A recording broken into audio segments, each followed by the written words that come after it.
Atheists lack a belief in gods, but does this mean that they acquire a new belief that there are no gods? On a fundamental level, since there is no test of the supernatural, isn't atheism ultimately taken on faith, just like religious claims? If you're part of a religion and watching this, hopefully you'll understand atheists a little bit better. If you're an atheist or anything in between, this is my perspective on the existence of gods. First of all, belief and faith are not the same thing. If you ask a religious person, is there such thing as a god? The answer is usually yes. This is the core of belief, the acceptance of a claim. Faith can be thought of as confidence in that claim in the absence of evidence. You can hold a belief without faith or evidence, or any combination of the two, and people have a tendency to fill gaps in knowledge with faith, but ultimately it's imaginary, and these two things are inversely proportional. The more faith someone has, the further away from evidence they travel. Faith, as they say, is blind. A common argument is that atheism is a belief, or that atheism is the same as religion and based on faith. But something interesting happens if you ask a non-religious person, would anything cause you to believe in a god? Because the answer will almost certainly be yes. Ask a religious person if anything would cause them to disbelieve, and the answer is usually no. So right off the bat, we can see that something's different about these two positions. Breaking the problem down, there are three possible hypotheses regarding the existence of supernatural beings. Deities exist, and they are separate from or cannot otherwise interact with our world. Deities exist, and they have interacted with our world. Deities do not exist.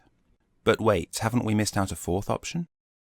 Agnosticism is not a God hypothesis. It is just an observation on the possible limits of knowledge.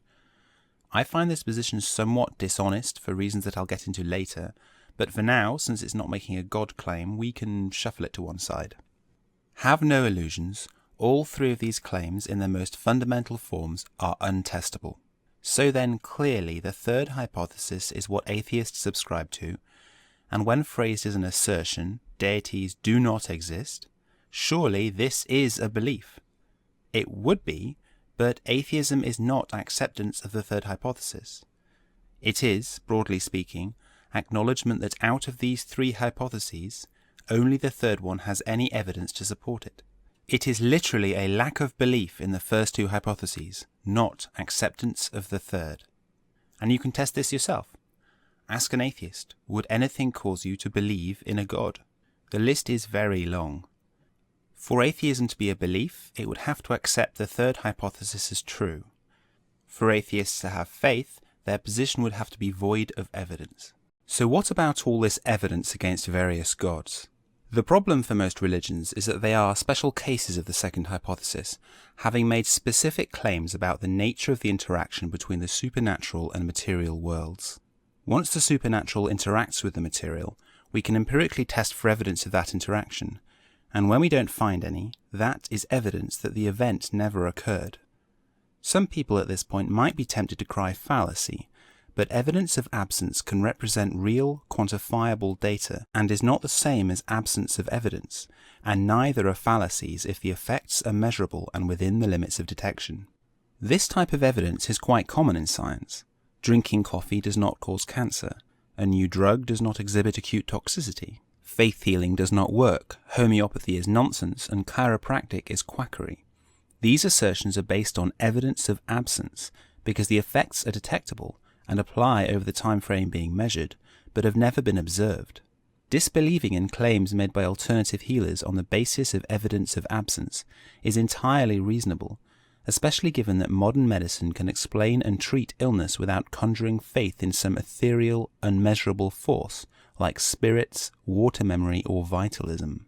Applying such principles to biblical claims, a year-long global flood has evidence of absence, because we have measurable data which directly contradicts that narrative.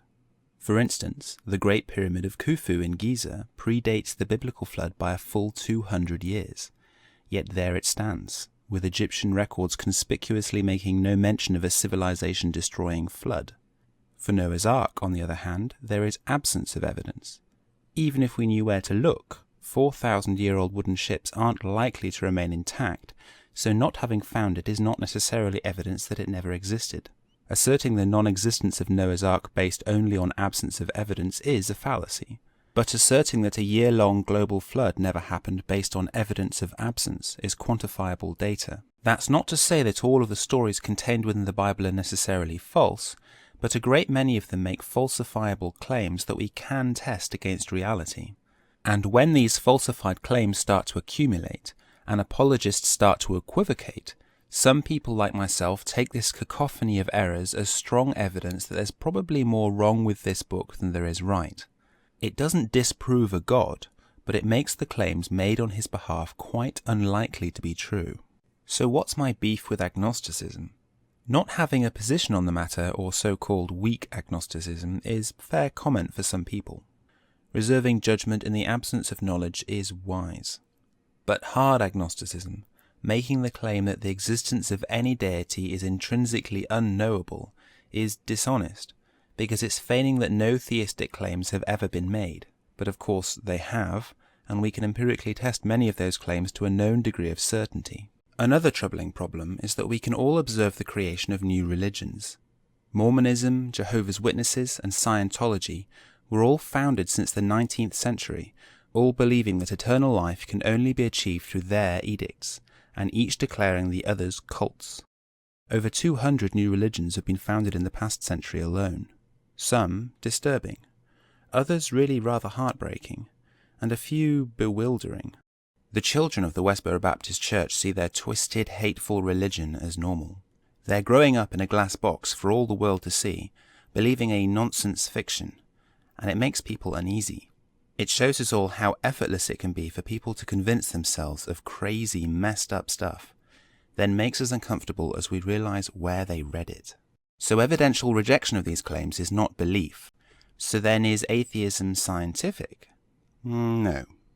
Some people make the argument that atheism fulfills the role of a null hypothesis, that is, a default position held in science that there is no relationship between two measured phenomena, in this case physical reality and supernatural wibble-wobble, until demonstrated otherwise.